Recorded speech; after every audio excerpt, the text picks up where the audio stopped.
여러분 반갑습니다. 이번 영상 같은 경우는 저출산 원인이 남자의 경제력 탓이라고 일부 언론들이 이야기했던 것에 대한 영상 댓글 리뷰를 해보도록 하겠습니다.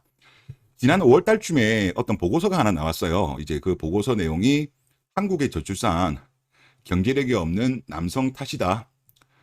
여기 또 다른 제목을 보더라도 저출산 원인이 경제력 낮은 남자들이 결혼을 못해서 저출산 여성만의 문제가 아니고 남성의 이것 경제력이 없어서 영향을 줬다.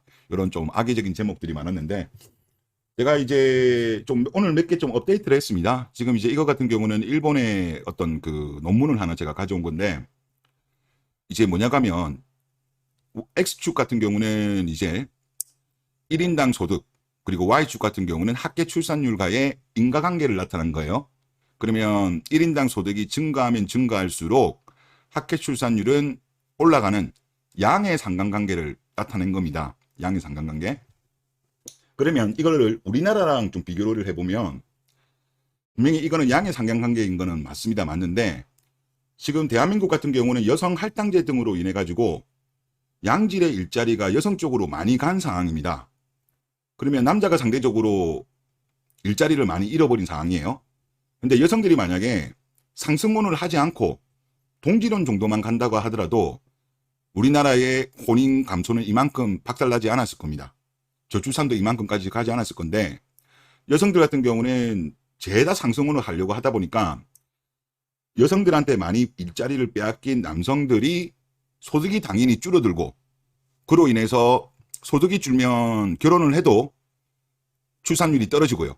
그리고 소득이 아예 그냥 여성들이 원하는 기준치에 아예 못 들어오면 혼인 자체를 못하는 현상까지 발생한다는 거죠. 그래서 지금 출산율이 우리나라가 저는 이렇게 박살난 것이 아닌가 그렇게 생각이 들고 그러면 이거를 개선을 하려고 하면 어떻게 해야 되냐 아예 그냥 서구처럼 이민을 받아들인다든가 그런 식으로 가든지 그게 아니면 저는 일본처럼 가야 된다고 생각됩니다. 일본 같은 경우는 양질의 일자리를 일본의 경제단체라든가 정부가 남자 쪽으로 우선적으로 밀어줬어요. 그리고 여자 같은 경우는 출산과 양육을 담당하는 성역할 분담 구조로 갔어요. 그리고 일본의 여성들도 이것에 대해서 동의를 했습니다. 대한민국 여성들이 이걸 동의할지는 모르겠습니다. 나중에. 모르겠습니다만 하여튼 일본은 이런 구조로 갔고 그러면 결국은 이런 거죠. 남자의 평균 소득이 증가해야 출산율이 개선됩니다.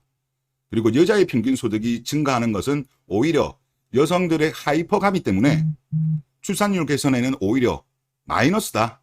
이렇게 보시면 될 것 같습니다. 일단 우리나라가 20년 동안 여성들을 우대하는 정책을 펼친 결과 바로 지금 나오고 있는 합계 출산율 0.78 아니겠습니까? 그리고 2000년만 하더라도 1.48이었는데 뭐 반타작 난 거죠. 반타작 났고 그리고 지금 여기 있는 나라가 보통 이제 아시아 국가인데 우리가 좀 비교 대상으로 해야 될 나라가 한국, 중국, 일본, 뭐 대만 정도 이렇게 봅시다. 뭐 홍콩 같은 경우는 뭐 0.68, 마카오 0.68 이런 거는 도시국가니까 싱가포르도 도시국가니까 빼고 여러분도 아시겠지만 일본이 가장 먼저 저출산에 들어간 나라예요. 여기 나라들 중에서. 왜냐하면 아무래도 서구 문화를 가장 먼저 받아들이고 가장 먼저 경제 발전을 먼저 했기 때문에 저출산 고령화가 아시아권에서는 가장 먼저 나타났어요. 물론 서유럽보다는 늦습니다만은 하여튼 가장 먼저 나타났고 가장 심했던 길을 겪었던 나라가 바로 일본입니다. 그럼에도 불구하고 아직까지도 이 네 개 나라 중에서는 출산율이 가장 높습니다. 1.26. 중국은 지금 1.08까지 떨어졌어요. 아마 이제 중국 같은 경우도 내년 2023년 같은 경우는 아마 1.0을 깨지 않을까 그렇게 지금 예상이 되고 있고 대만도 0.87까지 떨어졌어요. 0.87까지 떨어졌고 하여튼 뭐 이런 상황입니다. 그래서 저는 둘 중에 하나로 가야 된다. 아예 그냥 서구처럼 그냥 뭐 이민을 그냥 받든가 아니면 일본처럼 돌아가든지 둘 중에 하나는 선택해야 될 건데 우리나라는 아직까지 확실히 뭘로 갈 건지는 결정을 못한 것 같습니다.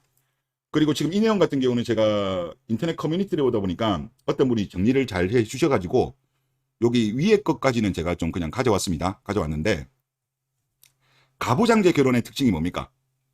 남자가 집을 해오고 여자는 삼천을 들고 취집을 하고 살림을 하고 시부모를 공경하고 경제권은 여자가 남자는 용돈을 받는 이 문화가 가부장제 결혼이죠.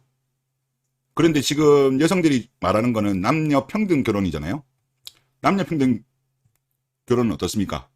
맞벌이를 하고 결혼을 함에 있어 가지고 돈은 반반, 연애할 때도 더치페이, 반반 살림, 반반 육아, 경제권은 각자, 공동 명의는 당연히 안 되겠죠. 자, 그런데 지금 현실은 어떻습니까? 지금 여성들 같은 경우는 유리한 가부장제는 유지하자는 입장이에요. 불리한 거는 남녀 평등을 하자는 겁니다. 그러니까 지금 이게 둘 다 여성들이 유리한 쪽으로 여자들이 유지를 하니까 남자들 입장에서는 지금 결혼이 손해인 시대예요. 여자가 결혼이 손해가 아니라니까 지금은 남자가 결혼이 손해예요. 유리한 거는 죄다 여성들이 가부장제 유리한 거, 남녀 평등에 유리한 거를 다 취해버렸잖아요. 그러니까 여성들도 둘 중에 하나를 선택하라고. 가부장제 결혼을 할 거면 가부장제적인 거를 취하든가. 지금은 이제 남녀 평등 결혼하자고 했으면 맞벌이 당연히 해야 되는 거예요. 그리고 반반 결혼도 해야 되는 거고, 더치페이도 해야 되는 거고, 그리고 경제권 같은 경우도 각자 관리해야죠. 나중에 또 이혼할 수도 있으니까. 그렇게 확실하게 분리해서 나가는 거야 되는데, 지금 여자들은 그렇게 하면 남자들 보고 뭐 째째하다, 뭐 어쩌다, 막 실망이다, 오빠 나 하나 써, 뭐 이런 이야기를 하니까 이 사태가 발생하는 거예요. 그러니까 남자가 이제 결혼할 메리트가 줄어드는 거죠. 손해니까. 그걸 이해하셔야 될 것 같습니다. 예, 여러분들 댓글을 보겠습니다. 여자들이 끝없이 하이퍼카미를 외치듯이 남자 쪽도 끝없이 페미 문제를 제기해야 합니다.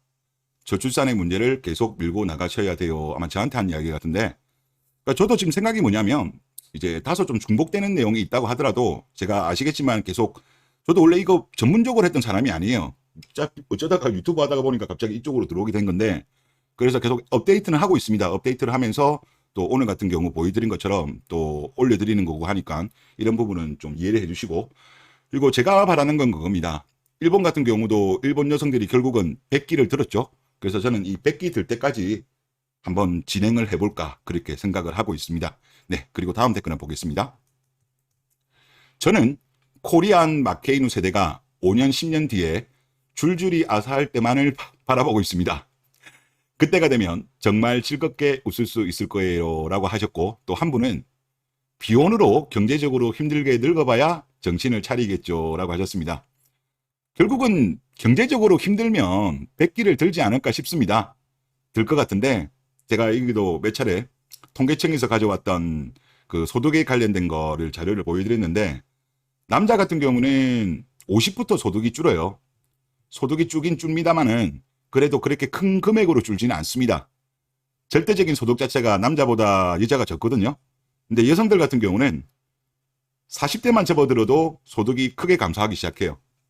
이제 여성들 같은 경우는 300이 넘지가 않습니다. 전체 나이에 다 보더라도. 제일 높을 때가 271만 원. 전체 평균인 거죠. 그리고 40대 접어들면 248만 원으로 줄어들고 40대 후반 가면 224만 원으로 줄어들어요. 남자 같은 경우야 뭐 30대 320, 373, 40대는 407, 406, 50대가 되더라도 382. 남자가 확실히 소득을 더 많이 벌죠. 아무래도 일하는 시간도 여자보다 남자가 길고, 또 노동의 강도 자체도 여자들보다 남자들이 노동 강도가 높은 일을 많이 하다 보니까 이런 일이 발생할 겁니다. 그래서 결국은 이 마케이노들 5년 10년 뒤면 아마 경제적 문제 때문에 힘들어할 거 안 봐도 뻔합니다. 네, 다음 댓글 보겠습니다. 해조가 입버릇처럼 되어 있고 남자의 배려를 고맙게 여기기는커녕 당연하게 여기는 여자들과 연애나 결혼이 하고 싶겠냐고요. 그렇다고 소수의 개념 여자들을 찾기엔 너무 모험이고, 그러니 남자들이 국제결혼에 눈을 돌리는 거죠 라고 하셨습니다. 요즘 제가 이야기를 들어보니까 이제 남자분들 뭐 소개팅이라든가 이제 결정사 후기 이런 거를 보다 보면 요즘 개념 코스프레 하는 여성들이 좀 늘었대요. 아무래도 좀 마음 급한 노처녀분들이 아마 이러시는 것 같은데, 뭐 유교거리다, 집순이다, 그리고 이제 인스타 같은 경우도 이제 과거의 허세 사진들 싹 삭제하고 요즘은 이제 요리 사진, 좀 가정적인 모습을 보이는 이런 사진들을 업한다는데, 이거 확인하는 방법이 있습니다. 마통이 있는지 일단 확인하고 얼마만큼 돈을 모았는지 확인하면 돼요. 특별한 경우가 아니라고 한다면 유교거리고 집순이고 요리 좋아하는 사람이 마이너스 통장을 쓸 리도 없고 그리고 돈도 어느 정도 모았을 거잖아요. 그래서 이런 개념 코스프레에 속지 마세요. 이런 거 속았다가는 인생 큰일 난다. 그렇게 생각되고 확인하는 방법은 바로 마통론으로 확인하면 될 것 같습니다. 네, 그리고 다음 댓글 보면요. 여성 할당제로 일자리를 많이 가져갔으면 남자의 경제력을 탓하지 말고 자기들이 먹여 살릴 생각을 해야지. 여자들은 무조건 뭐 본능이래요. 상승원 해야 된다. 동지론도 싫다는데 동지론도 싫다는데 참 이게 문제인 거예요. 이게 문제. 그리고 여성들한테 좋은 일자리 줘봐야 의미가 없다니까. 그리고 결혼이 순전히 남자의 경제력에 의해서 결정된다면 여성 할당제 폐지하고 여성들의 사회 진출을 하지 말던가라고 하셨습니다. 요즘 제가 하루에 구독자가 한 50에서 100명 정도 늘고 있습니다. 그래서 이거를 모르시는 분들이 계셔가지고 한번 말씀드리면 남녀 고용 평등법이라는 게 있습니다. 이게 뭐냐고 하면 사업장이 자율적으로 여성 고용 기준을 충족하도록 독려하는 법이에요. 고용상 양성평등을 촉진하는 제도인데 이게 지금 적용 대상이 어디냐고 하면 공공기관, 상시 근로자 500인 이상의 사업장 등 2690개사입니다. 공공기관 350개, 지방의 공사공단 159개, 민간기업 2181개. 엄청나게 많은 거예요. 상시 근로자 500인 이상이면 규모가 큰 기업이죠. 중견기업 이상이라고 봐야 됩니다. 중소기업은 없는 겁니다. 중소기업은. 그러면 이런 기업들한테 이게 고용부에서 할당을 줍니다. 여성의 비율이 얼마만큼 돼야 된다. 그리고 여성 관리자의 비율도 얼마만큼 돼야 된다라고 합니다. 그리고 이것을 하지 않으면 처벌을 받습니다. 그리고 나중에 여러 가지 어떤 정부 사업과 관련돼 가지고 입찰이라든가 이런 거에서 페널티를 또 부과하고 그렇게 되고 있습니다. 그래서 이 법이 시행된 이후에 이제 적극적으로 시행된 게 2006년도 기준으로 봤을 때 당시의 여성 고용 비율은 30.77이었습니다. 근데 2022년도 작년으로 봤을 때 38.05로 여성이 훨씬 많이 일자리를 많이 가져가게 된 거죠. 그리고 관리자 비율 같은 경우도 10.22에서 21.75로 늘은 거예요. 그래서 저는 이게 없어져야 된다. 뭐 공공기관이야 뭐 정부가 그러는 거니까 어쩔 수 없다고 하더라도 민간기업 같은 경우는 남자를 더 뽑고 싶어도 그리고 또 일의 특성에 따라서 여성이 거의 필요 없는 일들도 있거든요. 그런데도 불구하고 할당을 줘요. 제가 전에도 구체적인 계산명도 말씀드렸는데 그러니까 기업들한테는 이걸 어떻게 보면 자유를 주지 않는 거죠. 그래서 저는 이 법이 없어져야 된다. 여성 할당제 폐지해야 됩니다. 예. 이 일자리가요, 여러분들 대기업이에요. 대기업. 상시 근로자 500인 이상이면 거의 대기업급인데 얼마나 많은 일자리를 지금 남자들이 여자한테 뺏긴 거겠습니까? 그렇다고 여성들이 정신 차리면 모르겠는데 계속적으로 하이퍼가미 해버리니까 아까 말씀드린 것처럼 남자의 전체적인 소득이 줄어든 거예요. 이것 때문에. 여자들한테 많이 뺏긴 거죠. 근데 여성들이 예를 들어서 그런 양질의 일자리를 뺏긴 남성들에 대해서 양질의 일자리를 얻은 여성들이 선택을 하냐? 그 남성을. 도태남 하는 거잖아요. 얘들이. 그러니까. 그래서 제가 볼 때는 이런 식으로 계속 가게 되면 대한민국은 회복 안 됩니다. 아예 그냥 그러면 이제 서구처럼 이민을 받든지 아니면 일본처럼 가든지 둘 중에 하나 선택해야 되는데 지금은 이것도 저것도 아니고 그러다 보니까 지금 대한민국이 전 세계 주요 국가, 도시형 국가 빼고요. 전 세계 1위의 저출산 국가가 된 이유가 바로 저는 여기에도 큰 몫을 하지 않았나 그런 생각이 듭니다. 네, 이번 영상 여기서 마치겠습니다.